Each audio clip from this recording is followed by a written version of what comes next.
आपला समाज हे शेतीवर अवलंबून आणि आता पाऊस पडल्याला सगळ्यांनी शेतात कामं करायची. एकाही मराठ्यानं काम सोडून अंतरवालीकडे यायचं. कारण आपल्यात मन आहे जुनी. कुणी जर वारलं मेलं एखादं तर आपल्यात मन आहे मड झाकायचं पण पेरणी करायची. कारण एकदा पेरणी योग्य वेळेत झाली की ती काळ्या आपल्याला वर्षभर पोटाला धान्य देते. आपलं मराठा समाज त्याच्यावर जिवंत आहे. आपला मराठा समाज त्याच्यावरती मोठा होतो.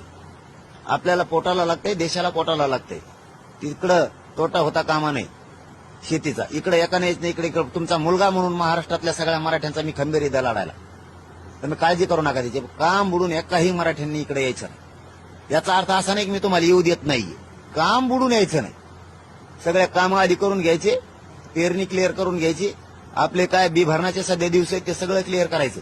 शेतात पाया घालायचे दिवस आहेत सध्या पेरणीचे दिवस आहेत. त्याच्यामुळं ट्रॅक्टर शेताने सुरू आहेत ते काम आधी करायचं. कारण आपण उदारनिर्वाह आपला त्याच्यावरती चालतो. ह्या आरक्षणामुळे आपले लेकरं मोठे होणार आहेत. पण त्या शेतीमुळे सुद्धा आपले लेकरं मोठे होणार आहेत. एकूण खड्ड्यात जातो ना एकूण उचलतो. चारही बाजूने मराठ्यांनी इथून पुढे बॅलन्स ठेवत जायचं. एकजूट बी राहायचं, एकमेकाला साथ बी द्यायची, एकमेकाच्या सुखादुःखात बी जायचं. शेती कसायची, नोकरी पण करायची, समाजाला लागतंय ते आरक्षण पण घ्यायचं. इतकं प्रगल्भ विचाराचं व्हायचं.